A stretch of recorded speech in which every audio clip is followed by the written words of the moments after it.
Hello everyone, मैं Amit toppers cos academy पे आपका स्वागत करता हूं। तो बेटा यहाँ पे हाजिर हूँ एक और नई वीडियो के साथ। एसएससी सीजीएल 2023 में जो 17 जुलाई को पेपर हुआ था उसकी सेकंड शिफ्ट के साथ हम लोग हाजिर हैं। तो करिए शुरू करते हैं। और हर स्टूडेंट से मैं आपसे बोल रहा हूँ कि बेटा पेपर को अटेम्प्ट करने की कोशिश करना और लास्ट में कमेंट में ये ज़रूर बताना कि आपने जो 25 क्वेश्चन अटेम्प्ट किए उसमें से कितने क्वेश्चन आपके सही हुए, क्योंकि ये एज अ मॉक टेस्ट आप इसे अटेम्प्ट करने की कोशिश करोगे तो आपको मालूम पड़ेगा कि आपकी प्रिपरेशन जो है, आपकी जो तैयारी है वो किस लेवल तक चल रही है। चलिए पहले क्वेश्चन को आपका शुरू करते हैं पहले क्वेश्चंस के साथ। देखो पहला क्वेश्चन आपसे क्या बोल रहा है, चंगाई डांस जो है वो कौन से स्टेट से रिलेटेड है। चंगाई डांस कौन से राज्य से संबंधित है आपका चंगाई डांस। तो बेटे ये चंगाई डांस है वो आपका नागालैंड से संबंधित है। तो इसका जो ऑप्शन सी होगा वो सही आंसर होगा। एक अटायर्स पहन रखे हैं इन्होंने, ट्रेडिशनल अटायर्स जो है वो पहन रखे हैं और आपके एक वरियर फॉर्म में आपकी शो कर रहे हैं जो आपका ये चंगाई डांस है। ठीक है, चलिए अगला क्वेश्चन हम आपका देखते हैं। Which of the following reforming society believed Veda to be the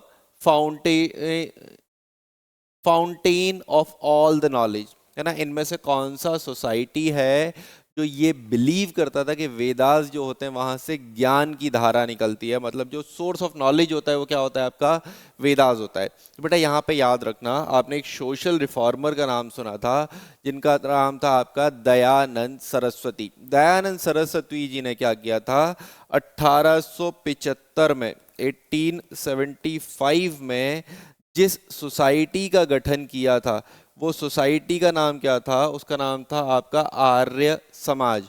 और आर्य समाज ही था जो वेदाओं पे बिलीव करता था। दयानंद सरस्वती जी ने नारा भी दिया था, गो बैक टू वेदास, वेदों की ओर चलो का नारा दिया था इन्होंने। तो यहाँ पे जो आंसर होगा वो क्या होगा आपका ऑप्शन बी, आर्य समाज जो होगा वो यहाँ पे सही जवाब होगा। ठीक है, हम देख चुके हैं ब्रह्मो समाज जो है वो राजा राममोहन रॉय ने शुरू किया था, आर्य समाज दयानंद सरस्वती जी ने शुरू किया था। ठीक है, चलिए अगला क्वेश्चन देखते हैं आपका। विच of the following is another name of the starch found mainly in pulp of seeds, fruits, tubers, roots, stems of plant, specially in corn, potato, wheat etcetera. बोल रहे हैं कि आपका ये जो आपके वीट, पोटैटो, आपके कॉर्न्स वगैरह होते हैं और राइस वगैरह होते हैं, इनमें जो स्टार्च मिलता है रूट में, ट्यूब्स में, से हम किस और नाम से जानते हैं। तो बेटा याद रखना उसे हम आपका क्या बोलते हैं, अमाइलम के नाम से भी हम जानते हैं। मतलब ऑप्शन बी जो होगा वो इसका सही आंसर होगा। ठीक है, अगला क्वेश्चन आपका देखते हैं। अगला क्वेश्चन है सेस्मोग्राफ। सेस्मोग्राफ क्या होता है आपका, वो यहाँ से पूछ रहा है। बेटा सेस्मोग्राफ जो होता है वो सेस्मिक एक्टिविटीज़ को मेज़र करता है। और सेस्मिक एक्टिविटीज़ क्या होती हैं आपकी, अर्थक्वेक से जो वेव जनरेट होती हैं। जब भी आपका भूकंप आता है, अर्थक्वेक आता है, तो जब वो वेव जो जनरेट होती हैं उसी को हम क्या बोलते हैं आपका सेस्मिक वेव। और सेस्मिक वेव को रिकॉर्ड करता है आपका सेस्मोग्राफ। तो इनडायरेक्टली आपका जो सेस्मोग्राफ है वो किस चीज़ को रीड कर रहा है, वो रीड कर रहा है आपका अर्थक्वेक को। रिक्टर स्केल सुना होगा, मार्केली स्केल वगैरह सुना होगा। तो ये रिक्टर स्केल, मार्केली स्केल अर्थक्वेक की इंटेंसिटी बताते हैं। ठीक है, लेकिन उसे आपका होगा या नहीं होगा, मतलब अर्थक्वेक अगर आएगा तो किस पे नोटिस किया जाएगा, सेस्मोग्राफ पे। ठीक है, अर्थक्वेक में कितने तरीके की आपकी जो है वो वेव्स जनरेट होती हैं, तो आपको बताया था कि 4 तरीके की वेव्स अर्थक्वेक में जनरेट होती हैं, primary wave, secondary wave, L wave और आर वेव। तो ये याद रखना, ये 4 तरीके की तरंगें जो है वो आपका भूकंप के आने से वो बनना शुरू होती हैं। ठीक है, चलिए तो यहाँ पे जो इसका आंसर होगा क्या होगा, ऑप्शन ए अर्थक्वेक इसका सही आंसर होगा।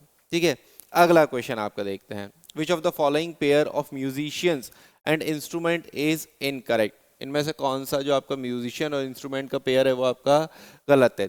तो आपके उस्ताद बिस्मिल्लाह खान जो हैं वो आपके क्या बजाते हैं सर, वो शहनाई बजाते हैं, मतलब ये वाला जो है वो ठीक है। रविशंकर जी जो हैं वो आपका क्या बजाते हैं, सितार बजाते हैं सर, ये भी ठीक है। एन रंजम जो है वो वायलिन बजाते हैं, हाँ सर ये वाला भी ठीक है। पंडित राम नारायण जी जो हैं वो सरूद बजाते हैं, बेटा ये आपका गलत है। पंडित राम नारायण सरूद जो है वो नहीं बजाते हैं। है ना, वो आपकी सारंगी बजाते हैं, तो यहाँ पे ये जो होगा वो चेंज होगा। ठीक है, तो मतलब ऑप्शन बी जो है वो इसमें आपका गलत है, पंडित रामनारायण आपके सरूद नहीं बजाते हैं। ठीक है, तो इसका जो करेक्ट आंसर होगा वो क्या होगा, ऑप्शन बी।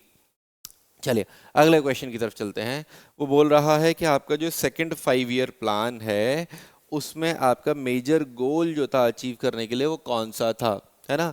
आपकी दूसरी पंचवर्षीय योजना बताया था, दूसरी पंचवर्षीय योजना जो 1956 से लेके 61 तक चली थी, उस पंचवर्षीय योजना में, उस 5 ईयर प्लान में, जिसे महालनोबिस पीसी महालनोबिस प्लान भी बोलते हैं, उसमें मेन फोकस क्या था? क्या उसमें मेन फोकस था सोशल जस्टिस का? नहीं बेटा, ऐसा कोई उसमें मेन फोकस नहीं था। क्या उसमें मेन फोकस था ग्रोथ विद स्टेबिलिटी का? नहीं। ये चीज बाद वाली पंचवर्षीय योजना जो आएंगी, 5 ईयर प्लान आएंगे 8th 9th 10th, उसमें ऐसे कुछ गोल्स होंगे। ठीक है, उसमें self reliant and self generation economy था? नहीं बेटा, ऐसा भी नहीं था। हाँ, rapid industrialisation with focus on heavy industry, बिल्कुल सही। पहली पंचवर्षीय योजना में आपने एग्रीकल्चर पर फोकस किया, दूसरी पंचवर्षीय योजना 5 ईयर प्लान में आपने जो फोकस किया था वो किस पे किया था? हैवी इंडस्ट्रीज पर किया था। ठीक है, और जो आपका ऑपरेशन लाफिंग बुद्धा है वो आपका 3rd और 4th पंचवर्षीय योजना जो आएंगी वहां पे उन चीज़ों पे काम होगा। तब आपका जो है वो ऑपरेशन लाफिंग बुद्धा, यानी कि आपका जो पहला न्यूक्लियर टेस्ट होगा वो होगा आपका तीसरी पंचवर्षीय योजना में। तो ये कुछ चीज़ें आप याद रखना। यहाँ पे जो सही आंसर होगा वो क्या होगा बेटा? ऑप्शन डी जो होगा वो सही आंसर होगा। ठीक है, चलिए अगला क्वेश्चन हम आपका देखते हैं। Who was held as a resident dancer of Tirumala Tirupati Devasthanam for her unique contribution to the promotion of classical dance form? तो बेटा यहाँ पे ये जो होगा, मैंने आपको कई बार बताया था क्लासिकल डांस फॉर्म्स के जो डांसर्स हैं उनके क्वेश्चन कई बार पूछे जा रहे हैं। तो जो इनका आंसर होगा वो होगा यामिनी कृष्णमूर्ति, है ना। ऑप्शन सी जो होगा वो इसका सही आंसर होगा। ठीक है, चलिए अगला क्वेश्चन हम आपका देखते हैं। Which of the following countries haves the 3 Asian games? बेटा देखो, एशियन गेम्स जो हैं वो 3 एशियन गेम्स आपके कौन से कंट्री ने होस्ट किए हैं? तो बेटा याद रखना, 3 बार एशियन गेम्स को होस्ट कर चुका है आपका क्या? कोरिया। साउथ कोरिया ने 3 बार एशियन गेम्स को होस्ट किया है। तो मतलब ऑप्शन सी जो होगा वो इसका सही आंसर होगा। सर बात होती है कि सर इंडिया ने कितनी बार एशियन गेम्स को होस्ट किया है? बेटा इंडिया ने एशियन गेम्स को 2 बार होस्ट किया है, 1951 में और 1982 में। 2 बार इंडिया एशियन गेम्स को होस्ट कर चुका है। इंडिया ने जो आपका होस्ट किया था वो पहले एशियन गेम्स जो आपके 1951 में हुए थे, जिसमें 11 कंट्रीज ने पार्टिसिपेट किया था, वो इंडिया ने होस्ट किए थे। ठीक है, चलो अब यहाँ पे ऑप्शन जो सी है वो सही आंसर है। कुछ इन्फॉर्मेशन देख लेते हैं आपका एशियन गेम्स से रिलेटेड। थाईलैंड जो है उसने 4 बार एशियन गेम्स को आपका होस्ट किया है। तो पूछा जाए सबसे ज्यादा जो आपका होस्ट किया है वो आपका कौन से कंट्री ने किया है? तो आपका थाईलैंड जो है, थाईलैंड ने आपका एशियन गेम्स जो है वो होस्ट किया है सबसे ज्यादा बार। कितने बार? आपका 4 टाइम्स आपके एशियन गेम्स को होस्ट किया है थाईलैंड ने। ठीक है, और उसके बाद कोरिया दे रखा है, कोरिया ने 3 बार किया है, चाइना ने 3 बार किया है आपका अब तक। ये 2 कंट्रीज ऐसे हैं जिन्होंने 3 बार आपका होस्ट किया है। और इंडिया ने 2 बार होस्ट किया था, 1951 में और 1982 में। ठीक है, उसके बाद अगर बात करी जाए कि अगले जो एशियन गेम्स हैं, मतलब 20th एशियन गेम है, वो कब होंगे? 2026 में होंगे, होस्ट करेगा जापान। 21st एशियन गेम्स कब होंगे? 2030 में होंगे, होस्ट करेगा आपका कतर। और 22nd एशियन गेम्स जो होंगे वो 2034 में होंगे और उसे होस्ट करेगा Saudi Arab.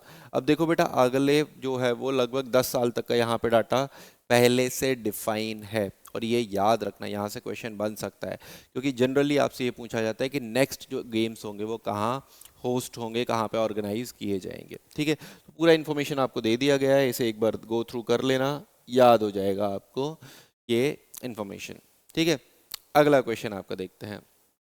Which of the following system of Delhi Sultanate had influence on the Bahmani and Vijayanagar empire? है ना, दिल्ली सल्तनत की कौन सी योजना थी जो बहमनी और विजयनगर साम्राज्य को भी प्रभावित कर रही थी?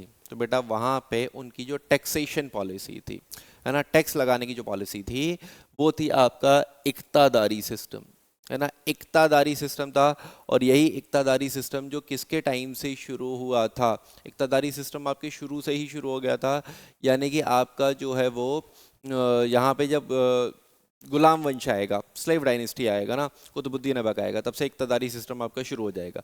और बाद में फिरोज शाह तुगलक के टाइम पे भी आपका इक्तादारी वगैरह सिस्टम थे, और यही आपके इंस्पायर करेंगे बहमनी और विजयनगर एम्पायर को टैक्स कलेक्शन के सिस्टम बिल्ड करने में। तो यहाँ पे जो ऑप्शन सी होगा, इक्तादारी सिस्टम जो होगा वो आपका सही आंसर होगा। ठीक है, अगला क्वेश्चन आपका देखते हैं। What was the function of an officer called samaharta? समहर्त, समहर्त करके एक ऑफिसर थे, उनका क्या काम था? ठीक है बेटा, उनका काम था टैक्स कलेक्शन का, टैक्सेस से रिलेटेड था आपका, टैक्स असेसमेंट का जो काम था वो था आपका समर्थ करके जो ऑफिसर होते थे। मतलब ऑप्शन बी इसका सही आंसर होगा। सर ये किस टाइम पे हुआ करते थे, कौन से राजा थे जिनके अधीन ये हुआ करते थे, या कौन सा वंश था जो आपका जिनके टाइम पे ये आपके हुआ करते थे? तो बेटा अगर पूछा जाए ना ऑफिसर कौन से वंश के टाइम पे थे, तो याद रखना मौर्य, मौर्य वंश के समय पे ये आपके हुआ करते थे। मतलब आपके चंद्रगुप्त मौर्य अशोका वाला जो टाइम था उस टाइम पे ये आपके ऑफिसर रहेंगे। ठीक है, चलिए अगला क्वेश्चन आपका देखते हैं। Which of the following is the closest wild relative of domestic cattle protected in some of the famous national park of India like Nagarhole और बांदीपुर? ठीक है, तो नगरहोल बांदीपुर जो वाइल्ड लाइफ सेंचुरीज हैं वहाँ पे कौन एक स्पीशीज है जो डोमेस्टिक कैटल से आपका लिंक करता है, जिसे आपका प्रोटेक्ट किया जाता है इन सारे नेशनल पार्क्स में? तो बेटा ये जो होता है ना, ये है आपका क्या, ये है गौर।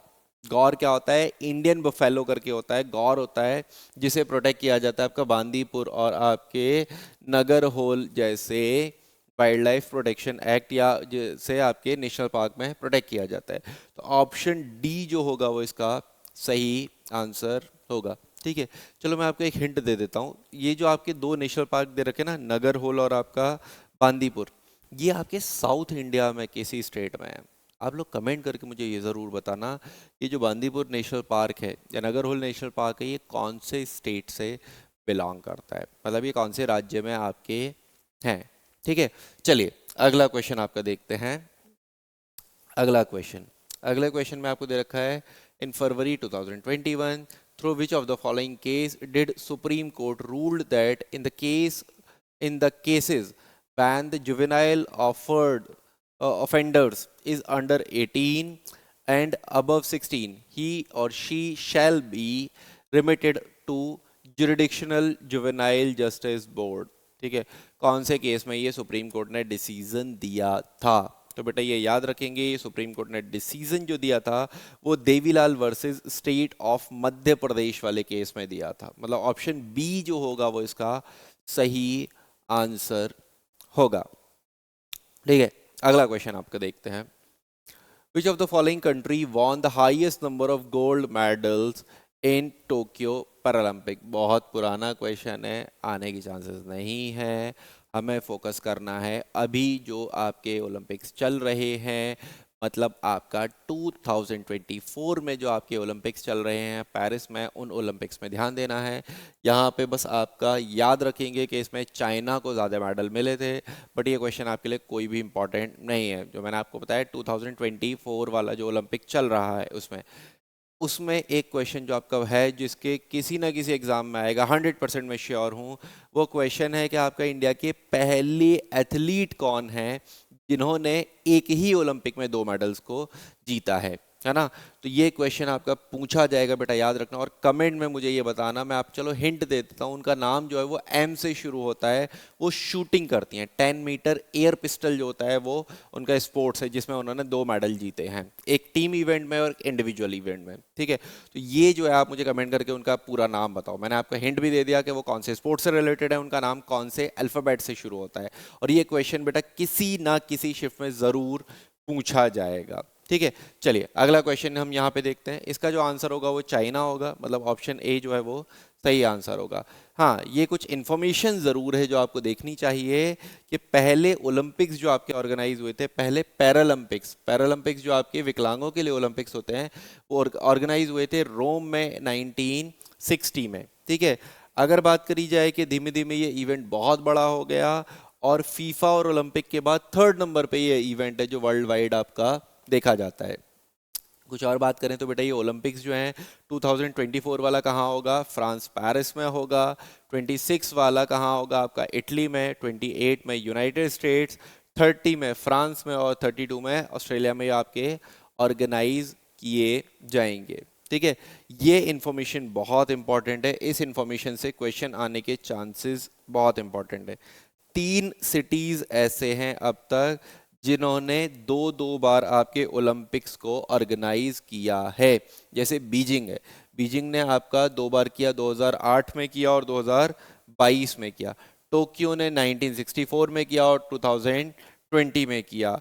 इजनबर्ग ने आपका 1984 में किया और 1988 में किया। तो ऐसे आपके दो दो मतलब 3 सिटीज ऐसे हैं जिन्होंने दो दो बार ओलंपिक्स को होस्ट किया है। 3 सिटीज ने दो दो बार ओलंपिक को होस्ट किया है और यूएसए जो है उसने आपका टोटल 3 बार, है ना। देश की अगर बात करें तो United states of America, USA ने आपका 3 बार ओलंपिक्स को ऑर्गेनाइज किया है। ठीक है, चलिए तो अगला क्वेश्चन हम आपका देखते हैं। अगला question, which is the name, what is the name of the scheme launched to fund the infrastructure and social development project in the northeastern, है ना, north east for a period of 4 year from 2022 to 2026। 2022 से लेके 2026 तक का जो समय है, उस ड्यूरेशन में नॉर्थ ईस्ट में इंफ्रास्ट्रक्चर को डेवलप करने के लिए, नॉर्थ ईस्ट में बिल्डिंग्स वगैरह को डेवलप करने के लिए, एम्प्लॉयमेंट जनरेट करने के लिए और उनकी स्ट्रेटेजिक लोकेशन को इम्पॉर्टेंट या उनका यूज़ करने के लिए कौन सी आपकी स्कीम है जो आपका शुरू की गई थी। तो बेटा ये जो स्कीम है ना, PM divine, PM development initiative in north eastern states, है ना, ये है आपका पीएम डिवाइन जो आपका शुरू किया गया था। ऑप्शन बी जो होगा वो इसका सही आंसर होगा, है ना। तो यहाँ पे पीएम डिवाइन का फुल फॉर्म क्या है ना, prime minister development initiative in north east. ठीक है, चलिए अगला क्वेश्चन हम आपका देखते हैं। This event is celebrated to mark the reassurance resurgence of Christ, identify the event. ठीक है, इवेंट का नाम बताना है और यहाँ पे ये जो आंसर होगा वो होगा ईस्टर। ईस्टर जो सेलिब्रेट किया जाता है वो उस घटना पे किया जाता है जब आपका ईसा मसीह के साथ कुछ चीज़ें हुई थी, है ना, तो ये उस पे आपका किया जाता है। तो नाम क्या होगा इसका, ईस्टर। ऑप्शन सी सही आंसर होगा। ठीक है, अगला question, what is the national fruit of Bangladesh. अब देखो बांग्लादेश का नेशनल फ्रूट तक पूछ रहा है। ठीक है, आप समझ रहे हो आपकी जो आसपास वाले कंट्रीज हैं, नेपाल हो गया, बांग्लादेश हो गया, भूटान हो गया, इधर आपका श्रीलंका हो गया, पाकिस्तान हो गया, चाइना हो गया, इनसे रिलेटेड आपके क्वेश्चंस आने के चांसेस हैं। यहाँ पे नेपाल का नेशनल फ्रूट पूछा है, ऑल्दो हम याद रखेंगे क्या है, जैक फ्रूट। जैक फ्रूट जो होता है ना आपका कटहल, वो आपका नेपाल का नेशनल फ्रूट है। ऑप्शन डी सही आंसर होगा। ठीक है, अगला क्वेश्चन देखते हैं। What is a product formed by the CH3CH2OH reaction with the O2, है ना। ये आपका CH3CH2OH जो है, जो आपके स्टार्च फॉर्म भी हम बोलते हैं, ये जब आपका O2 से रिएक्ट करेगा तो ये क्या करेगा, जब ये O2 से रिएक्ट करता है तो ये कार्बन डाइऑक्साइड बनाता है, वाटर रिलीज करता है, उसके बाद हीट और लाइट जनरेट करता है। तो ऑप्शन सी जो होगा इसका सही आंसर होगा। ठीक है, अगला question, in January 2022 who was named for the Rachel Heo Flint Trophy for ICC Women's Cricketer of the Year, है ना। तो ये ICC Women's Cricketer of the Year की जो ट्रॉफी है वो किस वुमेन क्रिकेटर को मिली है। तो बेटा ये मिली है स्मृति मंदाना जी को, जो इंडिया की ओपनिंग बैट्समैन हैं। ठीक है, तो ऑप्शन डी जो है वो इसका सही आंसर होगा। ठीक है, अगला question, which part of the constitution of India contain the provision of union executive, है ना। भारतीय संविधान का कौन सा भाग है जिसमें संघ कार्यपालिका, है ना, संघ के बारे में बात हुई है, ठीक है, तो बेटा याद रखना जो आपका संघ यानी कि यूनियन है, यूनियन से रिलेटेड आपका क्या है, पार्ट 5 भाग 5, इसमें संघ कार्यपालिका की बात हुई है। राष्ट्रपति कौन से कौन से भाग में, भाग 5 में। संसद किसमें, भाग 5 में। जो आपका अटॉर्नी जनरल है किसमें, जो आपका महाधिवक्ता बोलते हैं किसमें है, आपका भाग 5 में। एडवोकेट जनरल जो आपके वो हैं कंट्रोलर एंड ऑडिटर जनरल, नियंत्रक एवं महालेख परीक्षक किसमें आएंगे आपके, सब ये भाग 5 में ही आएंगे। भाग 5 जो है वो आपका सही आंसर होगा आर्टिकल 52 से लेके आर्टिकल 151 तक जो आते हैं वो संविधान के भाग 5 या कॉन्स्टिट्यूशन के पार्ट 5 में आते हैं। ठीक है, तो इसका जो सही आंसर होगा वो क्या होगा, ऑप्शन डी इसका सही आंसर होगा। अगला क्वेश्चन आपका देखते हैं, which of the following amendment to the Indian constitution made the right to property a legal right in place of fundamental right. ठीक है, तो बेटा पहले जो राइट टू प्रॉपर्टी आपका 7th फंडामेंटल राइट हुआ करता था। ठीक है, कौन सा था, 7th फंडामेंटल राइट था, राइट टू प्रॉपर्टी। लेकिन बाद में क्या हुआ, 44th कॉन्स्टिट्यूशन अमेंडमेंट आया 1978 में। इसने क्या किया, इसने फंडामेंटल राइट से राइट टू प्रॉपर्टी को हटाया और उसे ट्रांसफर कर दिया। पहले फंडामेंटल राइट में right to property, right to property जो था वो आर्टिकल 31 में आया करता था, आर्टिकल 31 में आता था, वो ट्रांसफर कर दिया इन्होंने आर्टिकल 300 ए में। कॉन्स्टिट्यूशन के पार्ट 12 में इसे आपका ट्रांसफर कर दिया। ठीक है, तो किससे हुआ था, 44th अमेंडमेंट 1978। ऑप्शन बी जो होगा वो इसका सही आंसर होगा। ठीक है, ऐसा क्यों किया था, ताकि गवर्नमेंट आपकी प्रॉपर्टी आपसे ले सके अगर गवर्नमेंट का कोई प्रोजेक्ट है उसके लिए। ठीक है, ऑप्शन बी जो होगा वो इसका सही आंसर होगा। अगला क्वेश्चन आपको देखते हैं, an annual statement of the estimate receipt and expenditure of the government over the fiscal year is known as। ठीक है, आपसे बोल रहा है कि एक साल में सरकार जितना भी आपका कमाएगी, जितना भी खर्चा करेगी एक आपका वित्तीय वर्ष में, उसे हम किस नाम से जानते हैं। तो बेटा उसे हम दो नामों से जानते हैं। एक नाम क्या होता है उसका, बजट। एक नाम क्या होता है उसका, बजट। बजट क्या होता है, सरकार के अनुमान के अगले आने वाले वित्तीय वर्ष में सरकार कितना खर्च करेगी और कितना कमाएगी, है ना। आने वाले आपके नेक्स्ट ईयर जो होगा उस फिजिकल ईयर में गवर्नमेंट कितना एक्सपेंड करेगी और कितना इनकम जनरेट करेगी। ठीक है, इसे हम बजट बोलते हैं। लेकिन कॉन्स्टिट्यूशन के आर्टिकल 112 में, कॉन्स्टिट्यूशन का आर्टिकल 112 में बजट वर्ड नहीं है ना। उसमें जो वर्ड यूज हुआ है वो है एनुअल फाइनेंशियल स्टेटमेंट। तो यहाँ पे याद रखना कॉन्स्टिट्यूशन में बजट नहीं है, कॉन्स्टिट्यूशन में क्या वर्ड है आपका, एनुअल फाइनेंशियल स्टेटमेंट। उसी को हम लोग क्या बोल देते हैं, बजट। ठीक है, तो ऑप्शन बी जो होगा वो इसका सही आंसर होगा। ठीक है, अगला क्वेश्चन आपका देखते हैं, which of the following chemicals is used as a preservative to slow browning and discoloration in the food and beverages during the preparation, storage and distribution। Simple पूछ रहा है कि बेटा आपका जो फूड जो है ना, पैरिशेबल गुड्स होते हैं, खाने की चीज़ें पैरिशेबल होती हैं, ख़राब हो जाती हैं, तो उसके ख़राब होने के प्रोसेस को रोकने के लिए कौन सा केमिकल आपका यूज़ करते हैं। ठीक है, इंडस्ट्रीज़ में आपके केमिकल्स यूज़ होते हैं जिससे कोई भी चीज़ आपका बहुत जल्दी ख़राब ना हो। तो उसके लिए कौन सा केमिकल है जो यूज़ करते हैं, बेटा वो केमिकल क्या है, सल्फाइड, है ना। आपने सुने होंगे सल्फर के वो होते हैं, है ना, तो वो क्या होता है, सल्फाइट होता है। तो ऑप्शन ए जो है वो इसका सही आंसर है। ठीक है, अगला question, who led the English army in the battle of Buxar, है ना। बैटल ऑफ बक्सर में इंग्लिश आर्मी को लीड किसने किया था। तो बैटल ऑफ बक्सर के बारे में कुछ चीज़ें याद रखना। बैटल ऑफ बक्सर की डेट क्या थी, 22 अक्टूबर 1864, 22 अक्टूबर 1864 में हुआ था आपका क्या, बैटल ऑफ बक्सर। गलत है ये, हाँ हाँ गलत है ये, 1864 नहीं है बेटे, ये 1764 है। क्या है ये आपका, 1764 में हुआ था बैटल ऑफ बक्सर। ठीक है, और ये बैटल ऑफ बक्सर में एक तरफ कौन थे आपके, एक तरफ ब्रिटिशर्स थे, हेड करेंगे मुनरो। हेड कौन करेंगे आपके, हेक्टर मुनरो। ठीक है। और दूसरी तरफ आपके 3 आर्मीज होंगी। एक तरफ आर्मी किसकी होगी, बंगाल की तरफ से आपके मीर कासिम होंगे, ठीक है, शुजाउद्दौला होंगे, है ना, और शाह आलम दिल्ली की तरफ से होंगे, ठीक है। तो ये तीनों आपके होंगे बैटल ऑफ बक्सर में, जो बक्सर बिहार में आपका बैटल होगी। और इस आपकी बैटल को, है ना, ये जो ट्राइपार्टाइट आर्मी थी, है ना, इसे डिफीट कर देंगे ब्रिटिशर्स, ठीक है। तो चलो, इसके बाद ही आपका इलाहाबाद की ट्रीटी होती है, जो इलाहाबाद में आपका पढ़ी जाती है, जिससे आपके इंडिया में पावर ट्रांसफर होना शुरू हो जाती है, ठीक है।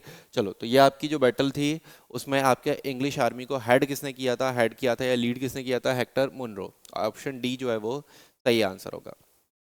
अगला क्वेश्चन आपका देखते हैं। President of India Droupadi Murmu ने प्रेजेंट किया कौन सा डिजिटल इंडिया अवार्ड, है ना। 7 जनवरी को ये दिल्ली में ऑर्गेनाइज हुए थे, 7 जनवरी को शुरू हुए थे, 7th एडिशन ये था। याद रखना, ऑप्शन है इसका सही आंसर है, ठीक है। अगला क्वेश्चन आपका देखते हैं। Chemical formula of propene, propene, आपको पता होगा प्रोपीन, है ना, पीन पेन पाइन करके इस तरीके से आपके होते हैं। तो इसमें क्या होता है, डबल बॉन्ड होता है, डबल बॉन्ड होता है। तो प्रो मतलब C3, प्रो का मतलब क्या होता है 3, तो 3 क्या होंगे आपके कार्बन होंगे। इसमें तीनों में ही कार्बन दे रखे हैं 3, ठीक है। लेकिन 3 कार्बन के साथ साथ उनमें एक बॉन्ड कैसा होगा, डबल बॉन्ड होगा। डबल बॉन्ड मतलब कार्बन का ये और आपस में डबल बॉन्ड होगा, ठीक है, डबल बॉन्ड होगा। अब जब कार्बन में डबल बॉन्ड होता है और कार्बन पे 4 बॉन्ड बनाने की पावर होती है, ठीक है। तो यहाँ पे इनके 2 बॉन्ड सेटिस्फाई हो गए, 2 बॉन्ड बनाएगा, 2 बॉन्ड बनाएगा, 2 बॉन्ड बनाएगा, ठीक है। तो ये कितने बना लेगा, 6 हाइड्रोजन लग जाएंगे इस पे, 6 हाइड्रोजन इस पे लग जाएंगे। क्या हो जाएगा, C3H6 हो जाएगा, C3 और H6 इसमें हो जाएगा। मतलब ऑप्शन जो है ए वो जो है इसका सही आंसर होगा, ठीक है। चलो, इस वीडियो में हम लोग इतना ही रखते हैं। हमने ये पूरी शिफ्ट डिस्कस करी है। बेटा अगर वीडियो पसंद आया होगा तो लाइक किए बिना मत जाना, और चैनल पर पहली बार आए हो तो चैनल को सब्सक्राइब ज़रूर करना, क्योंकि ये जितनी भी इंफॉर्मेशन है वो आपके आने वाले एग्जाम्स के लिए बहुत ज़्यादा इंपॉर्टेंट है। मैं आपको दिखाऊंगा कि 2024 में जो CGL में क्वेश्चंस आए हैं वो यहाँ से कितने ज़्यादा क्वेश्चंस आपके रिपीट हुए हैं, ठीक है। चलिए मिलते हैं आपसे नेक्स्ट शिफ्ट में, नेक्स्ट वीडियो में।